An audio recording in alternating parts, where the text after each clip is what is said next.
My grandfather left me a peculiar inheritance with strict instructions not to let my uncle know about it, and now I understand why. My name is Jake, I'm 27, and I've just come back from my grandfather Harold's will reading.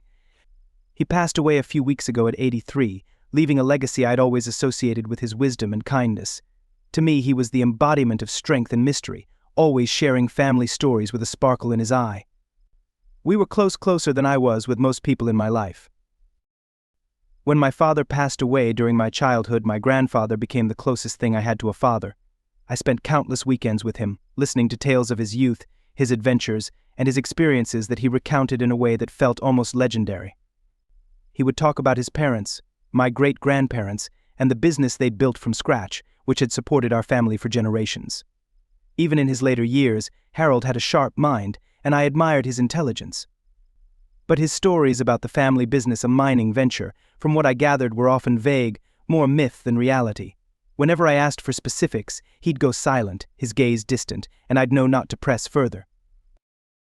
One surprise at the will reading was how little mention there was of my uncle, Rye, Harold's only other child.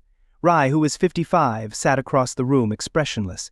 He'd always been distant from me, and we never developed much of a bond. Quiet and withdrawn, Rye wasn't someone I'd ever been close to. Yet Harold's specific instructions concerning Rye left me feeling unsettled. When the lawyer handed me a small sealed box with my name on it, I knew immediately it was from Harold. Along with the box was a letter written in his familiar, spidery handwriting for Jake. Keep this safe, and under no circumstances should you let your Uncle Rye know of its contents. Rye's expression didn't change when the lawyer gave me the box, but I felt his gaze on me, as though he knew something I didn't but was too proud or resentful to show it. I thanked the lawyer, gave a nod to Rye, and left the office, the weight of the box heavy in my hands. Back home, I set the box on my dining table, staring at it. It was small, about the size of a shoebox, sealed with a wax emblem bearing our family crest, a design I recognized from my grandfather's stationery, though I'd never given it much thought before. Taking a deep breath, I looked at the letter again, feeling his presence as I read his words. The letter was brief, but the language was cryptic, leaving me uneasy. It read, "Jake, this inheritance is unlike anything else I could leave you. Inside this box lies a part of our family's history meant only for you. It's a story kept hidden, one I didn't even share with your father. And whatever you do not share this with Rye. He must never know." Those last words were underlined, as if he were trying to warn me about something far more serious than a family secret. I hesitated. I'd always trusted Harold, but this was unusual. Keeping something secret from Rye? I'd never known them to be particularly close, but I couldn't recall any specific reason for Harold's distrust. He'd instilled a strong sense of family in me, and this secrecy didn't seem like him. I could almost hear him saying it in that low, serious tone he used when he wanted me to truly listen. After a few moments of uncertainty, I carefully broke the wax seal and lifted the lid. Inside was a peculiar assortment of items, relics from a bygone era, several envelopes filled with what appeared to be old, yellowed documents, a dark blue leather notebook frayed at the edges, a folded, faded map that looked ancient, and a bundle of black and white photographs, some clearly taken decades ago. Drawn to the notebook, I opened it first. The first few pages contained rough sketches of mountains and rivers, the lines smudged as if drawn in haste. Dates were scrawled in the margins, most from the 1960s, alongside initials I didn't recognize. Flipping through, I found a series of cryptic notes with phrases like "the fortune buried within" and promises unkept. My pulse quickened as I realized this was more than a journal, it was a record of something Harold had kept secret for years. Then I turned a page and froze as I read a passage that stunned me. The deal went sour. I never should have trusted him. Rye wanted more than his share, and when he didn't get it, he vowed to ruin us. I paused, feeling the weight of these words sink in. This was my grandfather's handwriting, but he'd never hinted at anything like this. I'd thought the business had been passed to Harold without conflict, that he'd held on to it until retirement. This hinted at something much darker, a family feud that had remained hidden. Next, I opened one of the envelopes and found a collection of legal documents, some referencing an old business name, Pine Valley Mining Company. They detailed a partnership agreement between Harold and someone with the initials RT, who had to be Rye. Apparently, Rye had been involved in the family business at some point, something Harold had never mentioned. One paper, a dissolution agreement, was particularly unsettling. Written in the margins was a note in Harold's handwriting: paid what he demanded, still wanted more. Then I examined the map. It wasn't an ordinary map. It marked multiple locations across a mountain range, each circled in red with annotations suggesting possible drilling or excavation sites. Some spots were labeled abandoned or hazardous with symbols I didn't recognize. I traced the lines, trying to grasp what it all meant. Clearly this was connected to the mining operation, but why keep it from Rye? What had gone so terribly wrong between them? Unable to resist, I picked up the photographs next. They showed a young Harold standing with several men in mining gear, each one looking solemn and serious. The intense sunlight cast deep shadows across their faces, and in one of the photos I could see a younger Rye, glaring off camera with a tense and angry expression. It was the first time I'd ever seen any hint of hostility between them, something Harold had kept hidden all these years. As I closed the box, my mind was spinning. This inheritance wasn't money or property, it was a carefully guarded secret, one Harold had chosen to trust me with, and for some reason he wanted to keep it from Rye, even after his death. I thought back to every conversation I'd had with my uncle, every time he'd spoken about my grandfather with that hint of bitterness in his voice, a bitterness I'd never really understood until now. Rye's presence at the will reading, his face cold and detached, suddenly made sense. He must have known there was something Harold had hidden from him, something he'd been denied. But why? And why had my grandfather trusted me with this secret instead? I looked down at the collection of relics from my grandfather's life, realizing that this was just the beginning. Whatever Harold had kept hidden and intended for me to uncover ran far deeper than I had expected, and I had a feeling that unraveling this mystery would reveal why he had warned me to keep it away from Rye. As I sat in my small apartment, the box open on the table in front of me, I felt the weight of my grandfather's secrets pressing down on me. Every document and photograph seemed to tell a piece of the story, but I still couldn't grasp what had happened between him and my Uncle Rye. It was as if the box contained fragments of a hidden life, a version of Harold I'd never known. And from the journal, letters, and maps, this hidden life appeared darker and far more complex than I had ever imagined. I picked up the old leather journal again, my fingers grazing the faded initials HB on the cover. Inside, I found entries from the early 1960s, when Harold was young and full of ambition. He wrote about the thrill of discovering new mining sites, the potential for wealth, and the pride he felt in building a family business from nothing. But there were darker entries too, where his handwriting grew shaky, as if written in anger or desperation. The more I read, the clearer it became that Rye was central to the turmoil that haunted Harold's later years. One entry, dated February 4, 1972, stood out. Rye demanded his fair share again. He has no idea what this business requires, no patience for the work it takes. He only sees dollar signs, not the risks, not the hard choices. But he won't listen. He's convinced I'm hiding something from him, and his resentment festers like an open wound. I worry it will drive him to ruin us both. These words felt eerie. I'd only known Rye as a quiet, reserved man. Even at the will reading, his face was blank, his gaze distant. But according to Harold's journal, Rye had once been filled with anger and suspicion, convinced Harold was keeping something from him. And it seemed he was right. Harold had indeed kept something from him. As I leafed through more of the journal, I found another passage that sent a chill down my spine. He knows about Pine Valley or suspects as much. If he ever finds out what's there, what I did to protect it. I can't let him. It would destroy him. I only hope Jake never has to know the truth. Some secrets are meant to stay buried. I paused, feeling a shiver run through me. Pine Valley, the name had come up before in the documents I'd found. It was the name of the family's mining company. Harold had hidden something there, something he'd protected all his life. But what was it? And why was he so afraid of Rye, especially finding out? I reached for one of the envelopes, hoping it would shed some light on the mystery. Inside was a collection of letters, some addressed to Harold, and others written by him. They were mostly formal discussions about business matters and finances, but I noticed certain phrases repeated again and again: protect our interests, maintain secrecy, ensure Rye's exclusion. It was as if Harold had methodically arranged things to keep Rye out of whatever he was doing with the family business.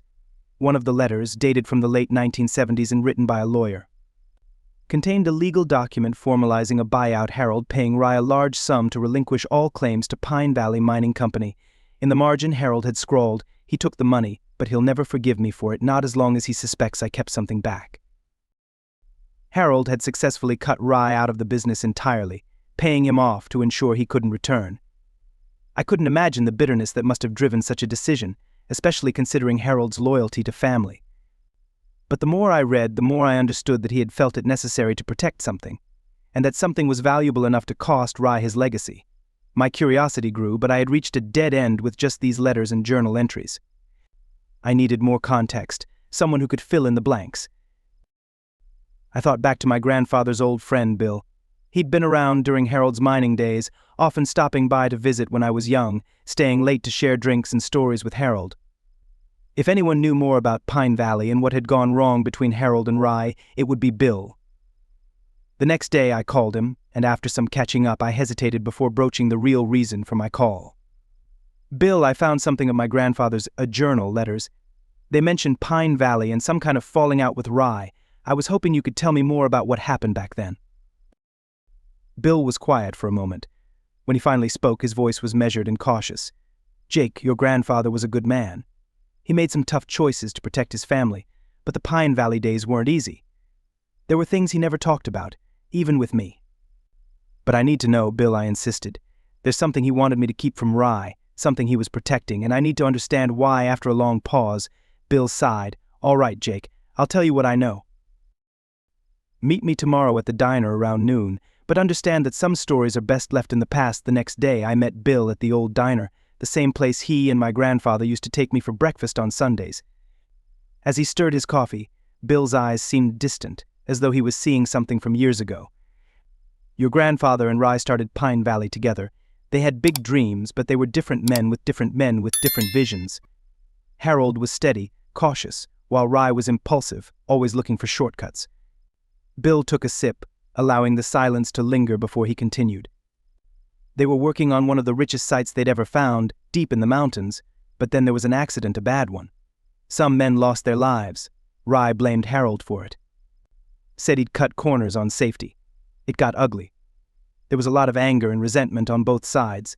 That accident was what tore them apart. Rye tried to take Harold to court, but Harold won the case."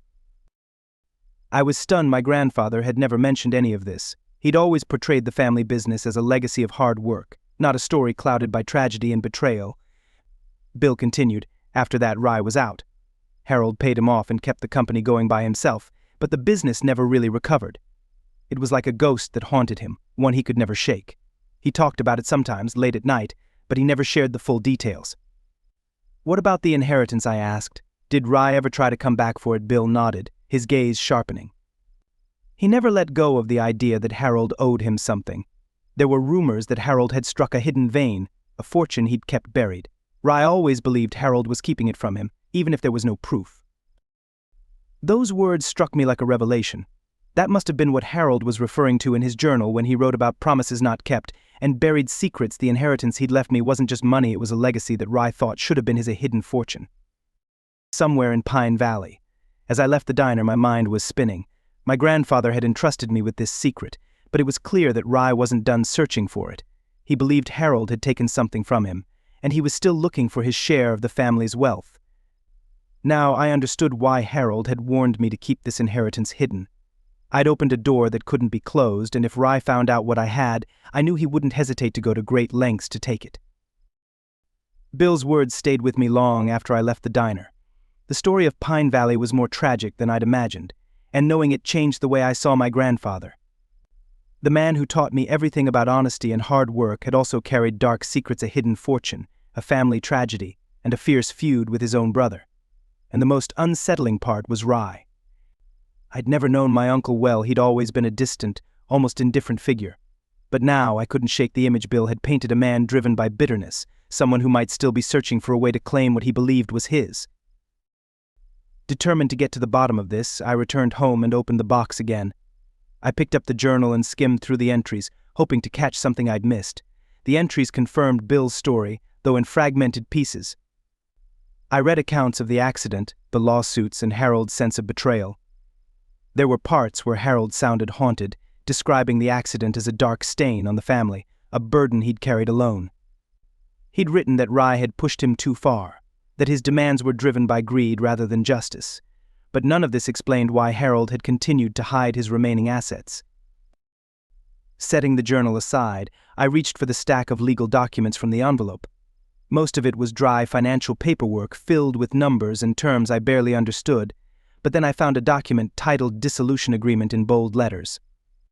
It was dated a few years after the accident and detailed the terms of Rye's departure from the business.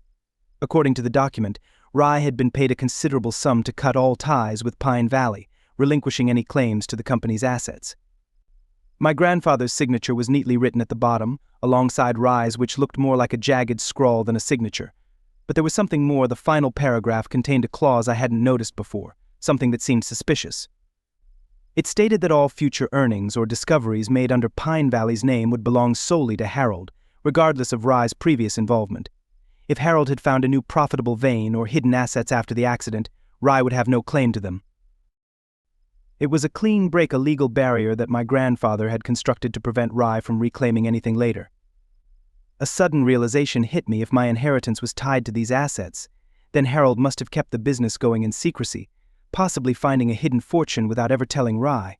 Perhaps he continued mining quietly, keeping the profits to himself, while Rye was left in the dark. It was unsettling to think Harold might have spent the rest of his life guarding this wealth, only to pass it on to me with strict instructions to keep it from Rye.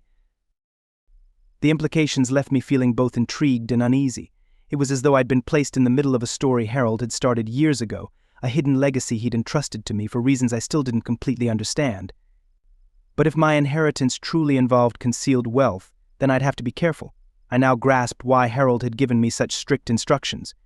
If Rye found out there was still something left of Pine Valley, something valuable, he wouldn't let it go. Bill's warning echoed in my mind. Rye never gave up on the idea that Harold owed him something. Over the next few days, I lived in a constant state of vigilance, half expecting Rye to show up unannounced or call, but he didn't. I tried to go about my daily life, but the weight of the box and its secrets lingered with me. I couldn't shake the feeling that I was being watched, that somehow Rye knew I had uncovered something valuable. It wasn't just paranoia. I'd noticed that Rye had been reaching out more since the will reading, asking to meet for coffee or to check in, which was unusual for a man who'd barely spoken to me for years. Driven by a mounting sense of urgency, I decided to visit Harold's old property, a small cabin deep in the woods on the edge of town. It was his retreat when life became overwhelming, a place where he could be alone. If he'd hidden anything, it might be there, safe from prying eyes and out of Rye's reach. I made the hour-long drive to the cabin, arriving just as the sun began to set. The place remained untouched since his passing, the air thick with the scent of pine and aged wood. As I stepped inside, I felt a pang of nostalgia, remembering weekends spent here with Harold, listening to his stories by the fire. But this time I was here with a different purpose, to find whatever he had hidden away from the world. I began my search carefully, starting with his old desk and the bookshelves that lined the walls. Hours passed as I sifted through drawers and lifted floorboards, feeling a growing sense of frustration. Just when I was starting to lose hope, I noticed a loose plank on the wall near the fireplace. The plank looked as though it had been pried open and then carefully put back in place. My heart raced as I reached out and pulled it away, uncovering a narrow, hidden compartment behind it. Inside, I found another sealed envelope with my name on it, along with a small, rusted key attached to a tag reading Pine Valley. The envelope contained another letter from Harold, written in his familiar handwriting. His words felt like a message from beyond, a final piece of guidance left solely for me. The letter read, "Jake, if you're reading this, then you've chosen to follow the trail I left. By now. I hope you understand why I kept this from Rye. The assets I secured were never meant for him. He'd only destroy them. There's a storage unit under my name at Pine Valley's old site. This key will get you inside. Use it wisely, and remember, this isn't just wealth, it's our family's legacy. Something I protected all these years. Guard it well." I stared at the letter, feeling an intense mix of awe and anxiety. I finally had the answer I'd been searching for, the last part of my inheritance. Yet Harold's words only deepened my sense of duty.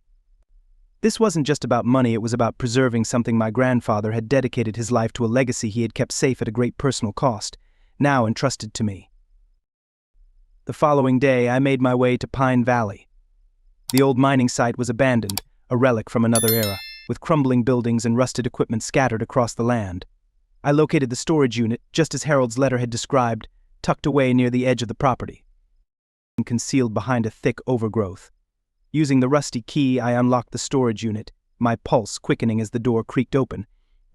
Inside was Harold's legacy shelves filled with boxes of documents, ledgers containing records of the business, and most astonishingly, a small safe with several gold bars and old coins inside. It was a modest fortune, but more than enough to secure the family's future for generations. As I gazed at the contents of the safe, I finally understood the depth of Harold's trust. He had built this legacy on his own terms, kept it safe from Rye's reach, and handed it down to me with the hope that I would protect it. I closed the safe and locked the unit, feeling both exhilarated by the discovery and weighed down by the responsibility. But as I walked back to my car, one thought stayed with me: Rye wouldn't stop looking. Now that I knew the truth, I'd have to be prepared for whatever might follow. The hidden assets weighed heavily on my mind, and Rye's recent attempts to reach out only increased my unease. Since the will reading, he'd been contacting me more persistently, sending text after text, each more direct. Initially, they seemed harmless, just invitations for coffee or questions about Grandpa's belongings, but after discovering Harold's hidden wealth, his messages had taken on an unsettling tone. The last message, received that morning, read, "Let's talk soon." I stared at it, wondering if meeting him was a mistake, but the tension was becoming unbearable. Perhaps it was time to confront Rye directly, to get answers and find out how much he truly knew. I texted him back, agreeing to meet at a small coffee shop on the edge of town, hoping the public setting would keep things from escalating. Rye arrived soon after I did, appearing calm but with a strange intensity in his eyes, as if he'd come with a purpose. We sat across from each other and I could feel the tension in the air. "So how have you been?" Rye asked, his tone deceptively casual, though his eyes held a sharpness that suggested this wasn't a friendly chat. "I've been busy," I replied, keeping my voice steady. I wasn't ready to reveal anything yet, but I could feel his gaze locked on me, as if he were trying to read every subtle reaction. Rye leaned forward, folding his hands on the table. "Jake, I know you're not telling me everything. Harold left you more than just some old trinkets. Didn't he?" His words carried an accusatory tone, the casual front gone. I hesitated, unsure whether to deflect or confront him directly, but before I could respond, he pressed on, his voice growing sharper. "Look, I knew my father. He wasn't one to let go of things so easily. Whatever's in that box of yours isn't just sentimental junk, is it? I'd bet there's a reason he told you to keep it from me." My mind raced as I swallowed hard. There was no point in denying it any longer. "If you know so much, then tell me, why did Grandpa cut you out? Why did he go to such lengths to keep everything hidden from you?" Rye's expression shifted, and for a moment I caught a glimpse of something dark in his eyes. "Because he was a liar, Jake. He cheated me out of what should have been mine. After the accident, he left me to drown.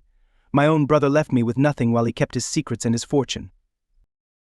The bitterness in his voice was intense, and his words made me realize just how deep his resentment ran. Yet his version of events didn't match what I'd read in Grandpa's journal. Harold had seemed protective, driven by a need to keep Rye away from something he thought Rye would ruin. I could now see that Harold's warning hadn't been out of selfishness, it was about Rye's obsession with claiming what he thought was his, even if it meant tearing the family apart. "Rye, whatever happened between you and Grandpa, it's in the past. He made his choices for a reason, and maybe it's time to let it go." Rye's face twisted into a sneer. "Let it go? You don't know a damn thing, Jake. You're just a kid blindly defending him without understanding the truth. He stole from me, from our family, and you're too naive to see it." The conversation was spiraling, and I sensed Rye's anger growing. He leaned in closer, his voice low and menacing. "You think I don't know what he left you?" he whispered. "I know about the hidden assets. I know he kept a stash somewhere, something he didn't share with anyone. I may not know exactly what it is yet, but you're going to tell me, Jake, because if you don't, I'll find it myself." A chill ran down my spine. He wasn't just angry, he was desperate, and I could see now that his motives were far darker than I had realized. The greed that had driven him for years was still alive, blazing in his eyes as he waited for my response. In that moment, I fully understood why my grandfather had warned me to keep the inheritance from Rye. This was not just a family dispute, it was an obsession, one that had overtaken Rye's life and could easily consume mine if I wasn't cautious. I kept my composure, looking him in the eye. "I'm sorry, Rye, but whatever you're after, it isn't yours. Grandpa left it to me for a reason, and I'm going to respect his wishes." Rye's face hardened, his voice dropping to a threatening tone. "Is that so? Don't make this harder than it has to be, Jake. I'm not afraid to do what's necessary to take what's mine." His words hung heavily, a thinly veiled threat wrapped in barely contained anger. My pulse quickened as I realized just how far he might go, but I wasn't about to let him intimidate me. "Stay out of this, Rye. Grandpa made his decision. If you're going to keep clinging to the past, that's your issue, but I'm done here." Without waiting for a reply, I stood up and walked out of the coffee shop, not daring to look back. My heart pounded as I got into my car, feeling an intense urge to head straight to the storage unit and relocate everything. Rye's threat echoed in my mind, a reminder of just how far he might go if he believed he could still claim what he thought was his. As I drove away, I realized that my grandfather's warning had been more than a simple request. He'd known this side of Rye, had seen the darkness behind his calm exterior, and had trusted me with the responsibility of protecting our family's legacy. Now, with Rye aware of its existence, I had no choice but to act. That evening, I reached out to a lawyer, explaining the situation and taking steps to secure the assets. I wanted to ensure that everything my grandfather had left would be legally protected. As I ended the call, a sense of relief washed over me, knowing I'd taken action to safeguard the legacy Harold had entrusted to me. But as the night wore on, a nagging feeling of anticipation returned. I went back to the box one last time, hoping there might be something I'd missed that could help me further protect what my grandfather had left.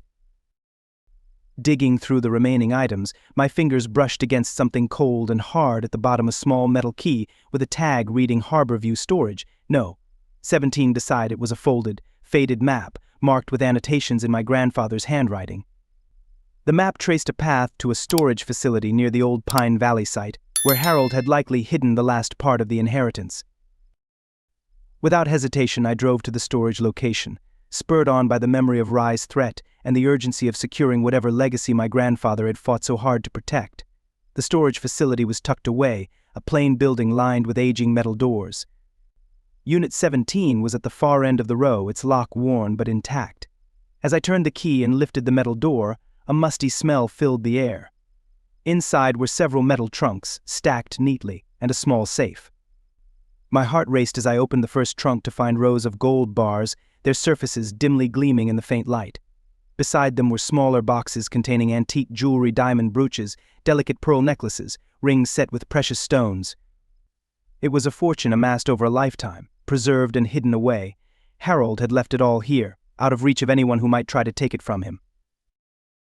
At the back of the unit, the small safe held more documents, including deeds and records proving my grandfather's rightful ownership of these assets, each paper signed and notarized proof that everything here was legally his, and now mine. A wave of pride mixed with sadness washed over me as I realized this wasn't merely an inheritance, it was my grandfather's final stand to preserve the family legacy he had fought so hard to build. Understanding the stakes, I took the documents to my lawyer that afternoon to formally secure the inheritance. We moved quickly, placing everything in a trust under my name to prevent Rye from having any legal claim. With each step, I felt a bit of Harold's burden lift, as if securing this legacy was my way of honoring his life's work and the sacrifices he'd made. Yet, news spreads fast, and I knew it wouldn't be long before Rye found out. As I left the lawyer's office, my phone rang. It was Rye. I hesitated, then answered, bracing myself. "Jake," he began, his tone cold and deliberate. "I know what you did. You think you can just go behind my back and steal what's mine, Rye." "It's over," I replied, keeping my tone even. "Grandpa's wishes were clear. Everything he left was meant for me, and now it's all legally protected. You have no claim." A tense silence followed, then a low, chilling chuckle. "You're a fool if you think a piece of paper can protect you. Harold stole this from me, and you're just his puppet, carrying on his lies." "Enough, Rye," I interrupted, cutting him off. "You were the one who pushed him away. He tried to give you a fair chance, but you threw it all back in his face. For you, this isn't about the money, it's a grudge you've held for decades." His voice turned venomous. "You don't know anything, kid. Harold twisted things just like he twisted everyone else. You'll never understand what he stole from me before he could continue." I hung up, feeling the weight of his bitterness settle like a dark cloud over me. A part of me felt sorry for him. He had spent his life chasing shadows, consumed by anger and resentment, believing his happiness was tied to something that had never truly been his. But now, his final chance to claim it was gone. A few days later, Rye showed up at my door, his face twisted in anger, fists clenched as though barely containing himself. "You think you're untouchable now," he spat, his voice a low, menacing growl. "I won't let you get away with this, Jake." I met his gaze, standing firm. "This is finished, Rye. It's time for you to let it go before you lose even more of yourself to this grudge. Grandpa wanted this legacy protected, and I intend to honor that." Rye's eyes blazed with fury, and for a moment I thought he might lash out. But then he stepped back, his expression hardening. You'll regret this, mark my words. I didn't flinch. Maybe you're the one who'll regret it, I replied quietly. You've spent so long resenting what you didn't get that you never appreciated what you had. That's something only you can fix. Rye sneered, muttering under his breath as he turned and walked away. I watched him leave, feeling a strange sense of closure. The man who had tried to intimidate me, who had carried a grudge against my grandfather for decades, was now only a shadow in my past. In the weeks that followed, life found a new rhythm. I transferred the contents of the storage unit into secure holdings and took every measure to ensure my grandfather's legacy would remain protected, far from anyone who might misuse it. The weight of his secrets no longer felt like a burden. Instead, I felt honored to carry on his story, to safeguard the legacy he had built so fiercely. In quiet moments, I could almost hear his voice, a final reassurance that I had done right by him. Harold's inheritance was more than just wealth. It was a testament to resilience, a reminder of what it meant to protect what truly mattered, even at great personal cost. And though I could still feel the echoes of Rye's bitterness, I knew that, for the first time, our family's legacy was truly safe.